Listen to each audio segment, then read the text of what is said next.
2, 3, 4, 5, 6, 7, 8. Bonjour à tous, aujourd'hui depuis notre studio, la nouvelle berline électrique de Mazda, une nouvelle marque chinoise, encore une, et puis la dernière des Ferrari notamment. C'est Car Update, 8 sujets en 8 minutes, c'est parti. Ça bouge pas mal sur le marché belge du 4 roues avec de nouveaux acteurs et un joli comeback. C'est une nouvelle marque chinoise, une de plus. Zeekr débarque chez nous avec pas moins de 3 modèles, tous électriques. Le X, un SUV compact qui partage sa base avec le Volvo EX30. Le 7X, beaucoup plus grand et doté d'une autonomie pouvant atteindre 615 km.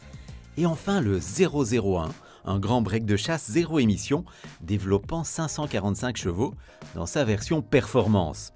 Pour info, Zeekr fait partie du groupe Geely comme Volvo, Polestar, Lotus ou encore Lynk & Co. Pendant ce temps, le japonais Mitsubishi fait son grand retour en Belgique. Le constructeur présentait en première mondiale à Bruxelles son Eclipse Cross, un SUV mid-size électrique qui partage sa plateforme avec le Renault Scénic. D'autres modèles issus de l'alliance Renault-Nissan suivront bientôt avec des appellations historiques, Grandis, Outlander ou encore ASX. On vous en reparle dans un bon mois après nos premiers essais.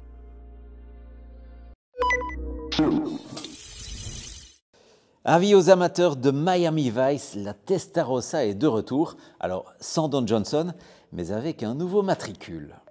La Ferrari 849 Testarossa, c'est son nom, multiplie en tout cas les clins d'œil au passé, comme le fameux bandeau noir à l'avant.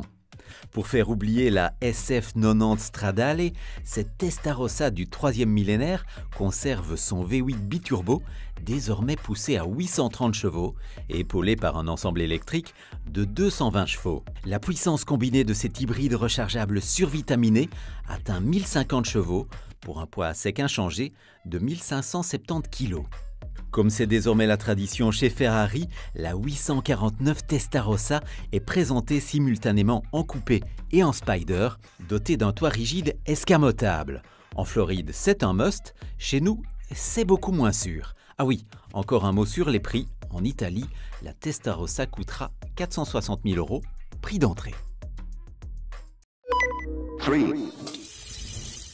Vous êtes propriétaire d'un chouette Youngtimer ou d'une GT moderne, vous aimez conduire et vous avez du temps le week-end des 11 et 12 octobre, alors rejoignez-nous au Zout GT Tour.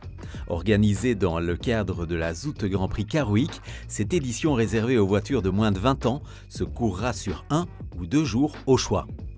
Après les épreuves de vitesse et d'habileté du samedi, nouveauté cette année avec un passage à Anvers et un rassemblement sur la Grote Markt. Le dimanche, la caravane reprendra la route sur les plus belles routes de Flandre avant une arrivée sur la digue de Knokke-Heist.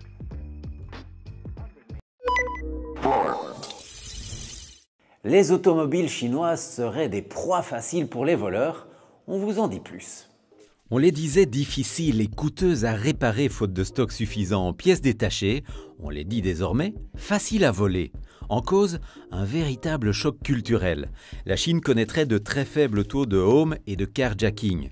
Les dispositifs anti-démarrage et autres astuces anti-vol ne figureraient donc pas sur la liste des priorités pour les constructeurs.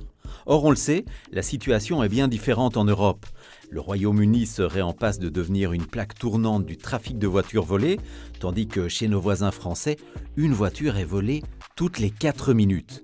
Pour nous, Européens, mieux vaut donc prévenir que guérir. C'est la petite dernière de Mazda, celle qui doit booster ses ventes en B2B, mais c'est aussi le retour de la Mazda 6. Mazda 6e, c'est son nom, la première berline 100% électrique du constructeur. Basse et lancée, un véritable doigt d'honneur au SUV. Et hormis la confidentielle MX-30, eh bien, c'est la première véritable offensive de Mazda en 100% électrique. Avec deux versions, Takumi ou Takumi Plus, et dans tous les cas des finitions très soignées, du cuir Nappa ou de la suédine, de l'Alcantara, un toit panoramique, tout ça est vraiment très chic. Parmi les fonctionnalités les plus originales, il y a le fameux Living Mode qui permet de maintenir la température de la voiture une fois que vous l'avez quittée pour garder bien au chaud ou bien au frais vos courses et vos passagers.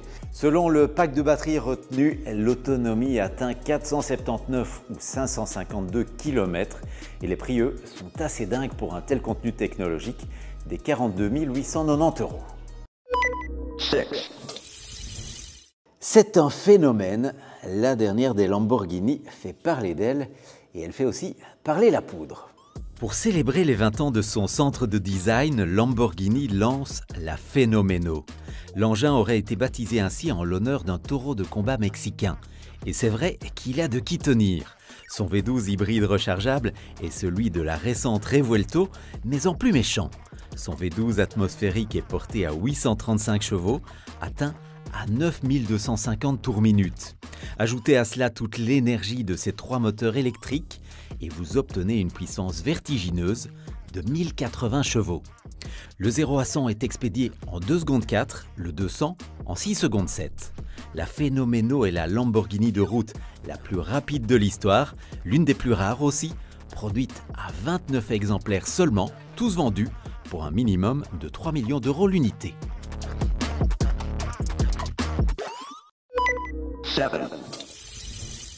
C'est la voiture la plus vendue en Europe. Une idée ? 17 millions, c'est le nombre de Renault Clio vendus depuis son lancement. C'était il y a 25 ans. Tout juste dévoilée, sa 6e génération est méconnaissable. Son style se veut plus affirmé avec des faces avant et arrière plus racées et un profil de coupé. Le modèle prend 7 cm en longueur et cela se ressent à l'intérieur.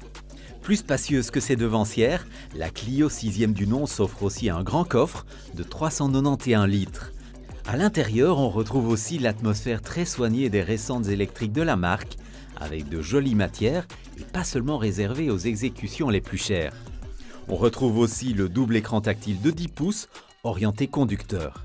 Il donne accès à tous les systèmes connectés Google pour le streaming ou encore la navigation. Sous le capot enfin, 2 nouveautés, un 3 cylindres essence suralimenté de 115 chevaux et une version 4 cylindres full hybride portée à 160 chevaux pour des rejets de CO2 de 80 grammes, ce qui correspond à moins de 4 litres d'essence au 100 km. « 30 000 Bruxellois devront bientôt changer de voiture ou passer au vélo. C'est le dernier épisode de la saga LEZ Brussels. À l'origine, l'interdiction des diesels Euro 5 et des essences Euro 2 devait entrer en vigueur dès le 1er janvier 2025, mais il avait été décidé de la reporter à 2027 pour laisser aux Bruxellois main fortunés le temps de s'organiser. Le jeudi 11 septembre, la Cour constitutionnelle a finalement décidé d'annuler ce report et de faire appliquer sans délai les restrictions initialement prévues en zone LEZ. Alain Marron, le ministre bruxellois de l'Environnement, a néanmoins demandé à ce que les véhicules soudains en infraction ne soient pas verbalisés pour l'instant. De son côté, Febiac, notre fédération de l'automobile, offrira à tous les Bruxellois touchés par ces restrictions des billets gratuits pour le prochain salon de l'auto. Ce sera en janvier 2026. Voilà, c'était Car Update, à suivre aussi sur Instagram. À la prochaine. 1, 2, 3, 4, 5, 6, 7, 8.